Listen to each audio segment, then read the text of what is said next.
Hello friends, मैं हूं अर्जुन। आज इस वीडियो में बात करेंगे हम कुछ एक्शन फिगर्स के बारे में बात और करेंगे स्केच। जैसे ये मैंने पिंटरेस्ट ऐप खोली है, इसमें काफ़ी सारी रेफरेंस मुझे मिल गई हैं और इनको हम ट्राई करेंगे।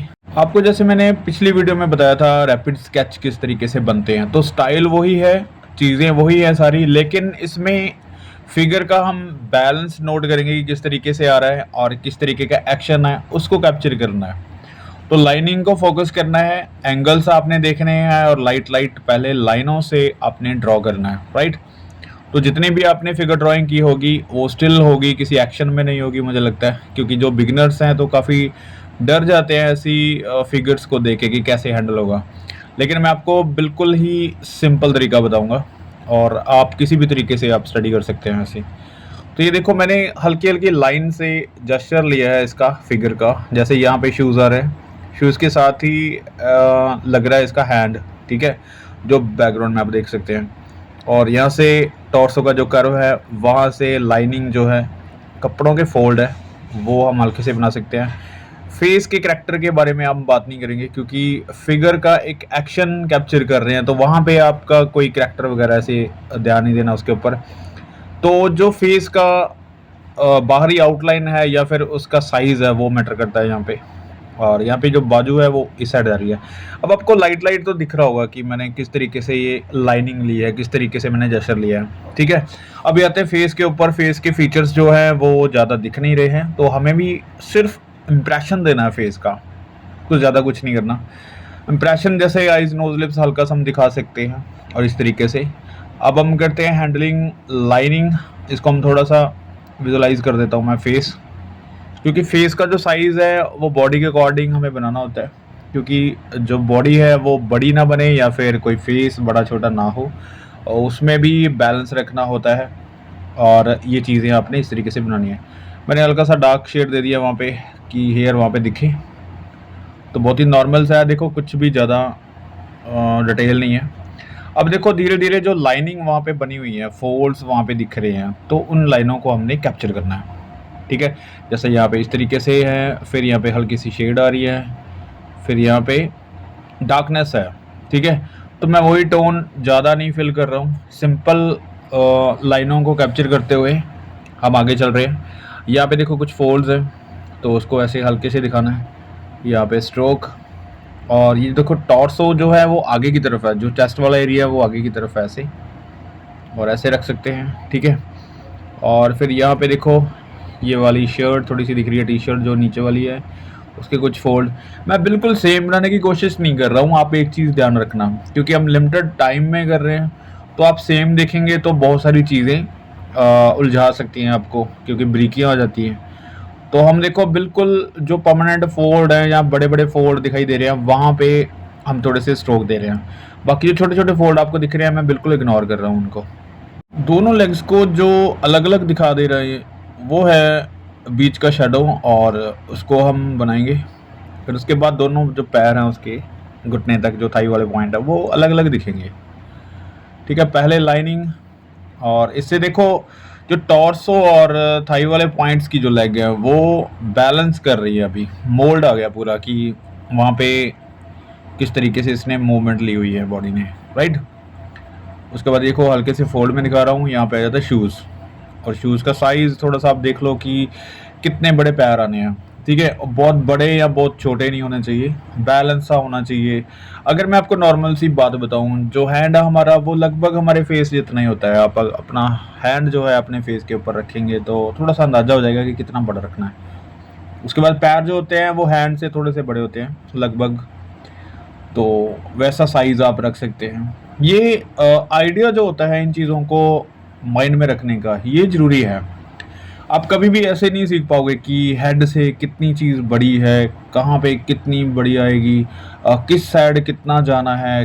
और ये वाली चीज़ें काफ़ी कन्फ्यूज़न बढ़ा देती हैं, क्योंकि मैंने खुद स्टडी की है, तो वैसे पहले मैंने की है कि कौन सी जो पैर है वो कितने हेड का आएगा, टॉर्सो कितना बनेगा। लेकिन मुझे बाद में समझ आया कि हम लोग जो है वो बिल्कुल सेम बॉडी के नहीं हैं।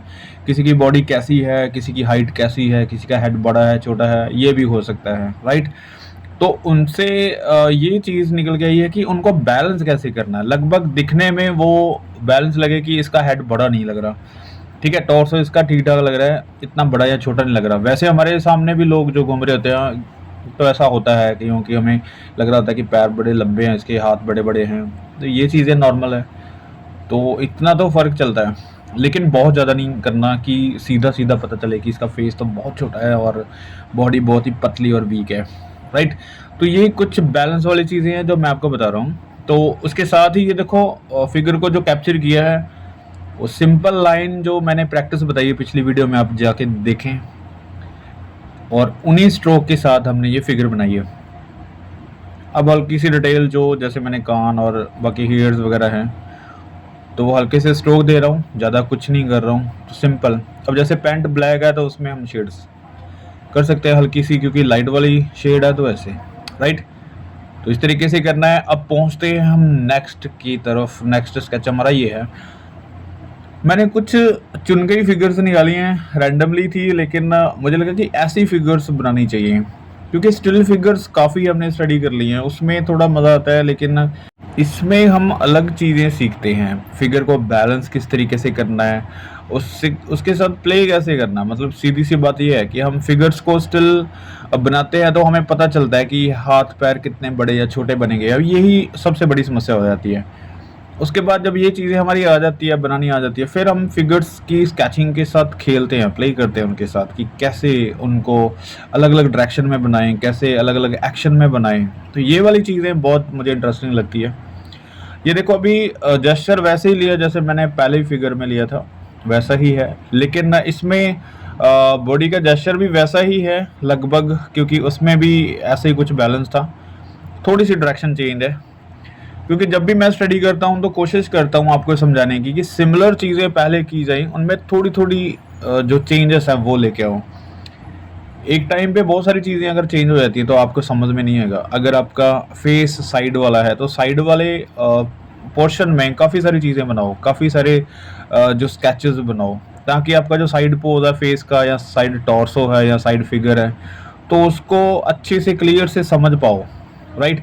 फिर उसके बाद कोई और एंगल लो टॉर्सो का, और 3/4 या फिर कोई और एंगल जब बैक साइड होगी या फिर फ्रंट हो गया, तो ऐसी चीज़ें बाद में लो, ताकि स्टडी में चेंज आए, लेकिन एकदम से कुछ ऐसा चेंज आए कि बाकी की चीज़ें भी आप भूल जाओ और आगे वाली चीज़ें भी आप समझ ना सको, राइट?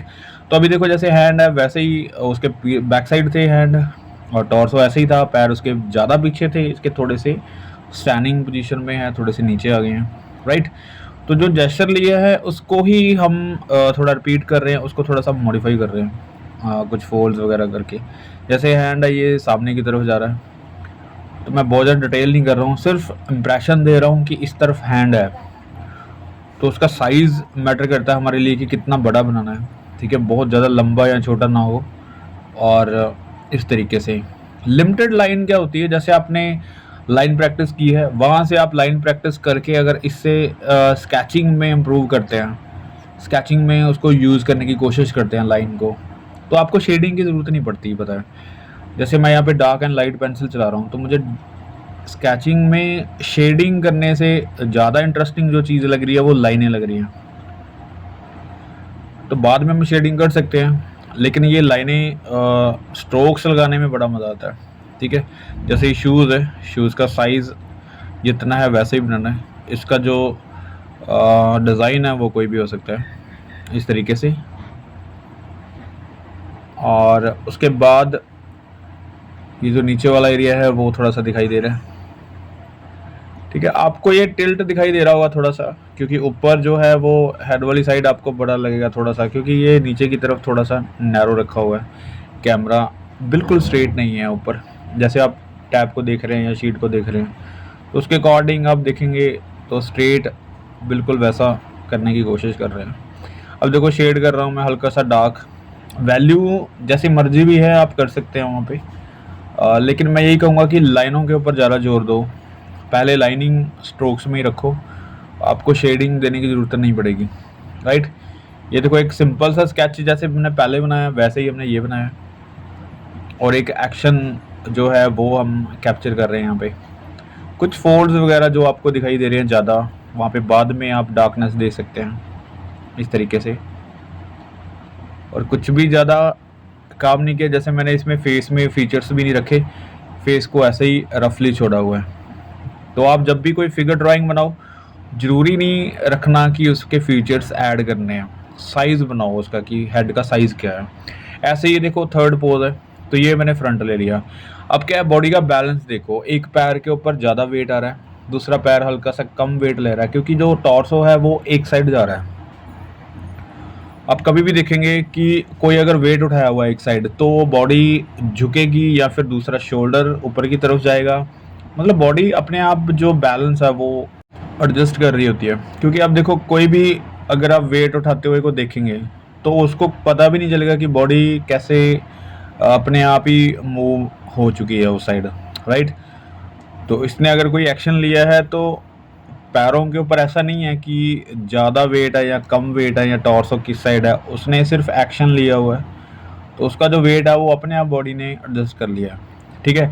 तो हम वैसे ही उसको समझ के ये कैप्चर करना है। अगर ये पैर जो मैं बना रहा हूँ लेफ़्ट साइड वाला अगर बहुत आगे कर दिया तब भी ये गिरता हुआ लगेगा फिगर। अगर मैंने बिल्कुल पास पास दोनों पैर बना दिए तो फिर भी ये बैलेंस नहीं करेगा, ठीक है। तो ऐसे एक्शन को बैलेंस करने के लिए ये पैरों में गैप होना ज़रूरी है, इसी तरीके से इसको स्टैंड करना ज़रूरी है, ठीक है। ये देखो अभी जेस्चर बन गया है, उसके बाद आपने क्लियर स्केच करना है। अब जैसे जेस्चर बन चुका है उसके बाद हम धीरे धीरे उसको क्लियर करेंगे, और डार्क एंड लाइट यही पेंसिल चलानी है, यही एक तरीका होता है, ठीक है, एक स्केच करने का। लेकिन मैं आपको बता दूं, ये स्केचिंग करने के तरीके बहुत अलग अलग हो सकते हैं। जैसे मैंने हर बार कुछ ना कुछ न्यू ऐड किया है। जैसे ये फिगर्स का बैलेंस वाली फिगर्स कर रहे हैं, कुछ एक्शन वाली फिगर्स कर रहे हैं, ठीक है। उसके बाद इसका जेस्चर लेके प्रॉपर उसके बाद हम स्केच कर रहे हैं। और बहुत बार मैंने स्केच किया हुआ कि एक फेस को लेके आप पूरी बॉडी को मेजर करते आ रहे हैं और स्केच करते आ रहे हैं पूरा, ठीक है।